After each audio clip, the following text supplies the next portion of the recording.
रासायनिक संयोग के नियम में आज अंतिम नियम को देखते हैं। गेलुशाक का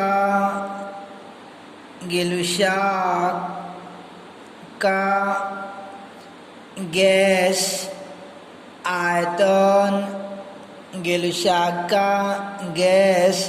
आयतन संबंधी नियम। गेलुशाक का गैस आयतन संबंधित नियम। तो यह नियम क्या कहता है कि यह नियम गैस संबंधित है। गेलुशाक का गैस आयतन संबंधी, इसमें गैसों को लिया जाता है। जैसे नाइट्रोजन और हाइड्रोजन आपस में क्रिया करते हैं तो ये दोनों आपस में अभिक्रिया करते हैं और अमोनिया बनाते हैं NH3 जैसे। अब संतुलित करेंगे तो इधर 3H2 बाद में संतुलित करना सीखेंगे और इधर 2। तो इस प्रकार से ये गैस, इनके सामने जो संख्या लिखा रहता है, जैसे 3 लिखा है तो वह उसके आयतन को अभिव्यक्त करता है। यहाँ हाइड्रोजन का आयतन कितना हो जाएगा, 3 हो जाएगा। यहाँ NH3 का आयतन कितना हो जाएगा, 2 हो जाएगा। और इसके साथ कुछ भी नहीं है, मिक्स हो जाता है, 1 हो जाता है। तो नाइट्रोजन का आयतन 1, हाइड्रोजन का आयतन 3 और अमोनिया का आयतन NH3 को अमोनिया कहते हैं, इसका आयतन कितना हो गया, 2।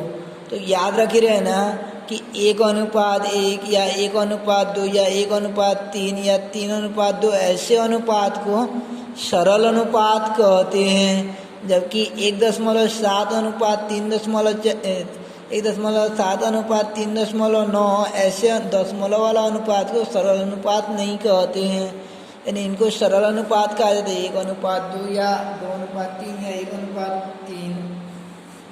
तो यह नियम क्या हो जाता है कि ये गैस है और ये गैस है, तो जब गैसें आपस में संयोग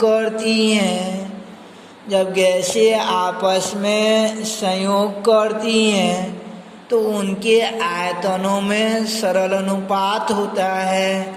यानी नियम का 2 भाग है। पहला भाग इतना तो होता है, क्या हो जाएगा कि जब गैसें आपस में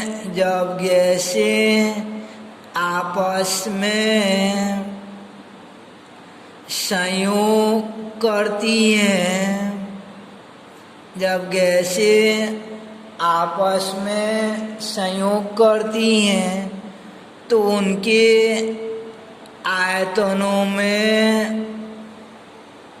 तो उनके आयतनों में सरल अनुपात होती है।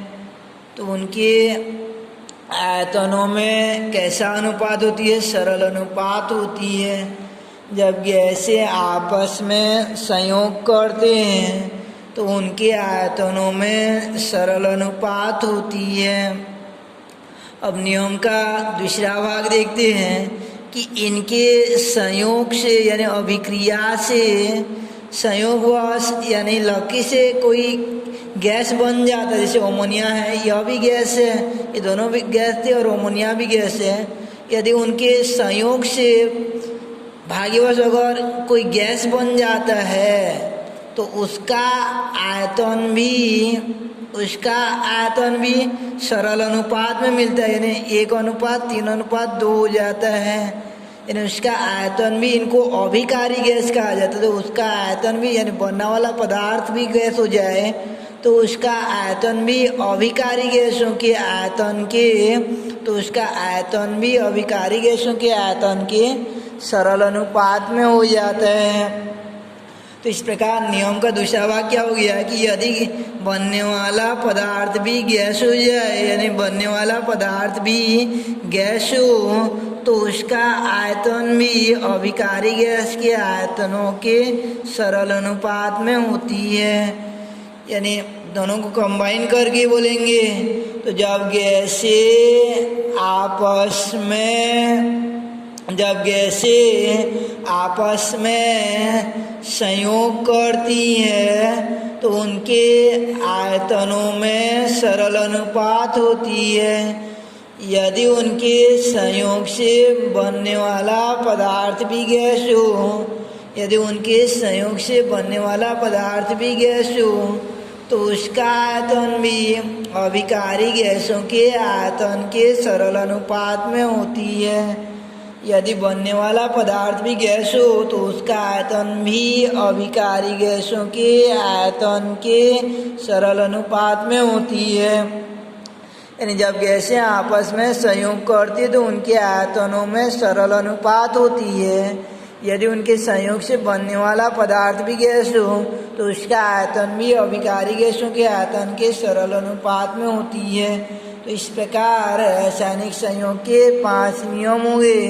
पहला नियम था अविनाशिता नियम कि रासायनिक संयोग में रासायनिक परिवर्तन में भाग लेने वाले पदार्थों का कुल द्रव्यमान परिवर्तन के पश्चात बनने वाले पदार्थों के कुल द्रव्यमान के बराबर होता है। दूसरा कि रासायनिक यौगिकों में अवयवी तत्व भारानुसार सदैव निश्चित अनुपात में होते हैं। तीसरा कि जब दो तत्व आपस में संयोग कर 2 या 2 से अधिक यौगिक बनाते तो दूसरे तत्व का भिन्न भिन्न द्रव्यमान जो पहले तत्व के निश्चित द्रव्यमान से संयोग करते हैं परस्पर गुणित अनुपात में होते हैं।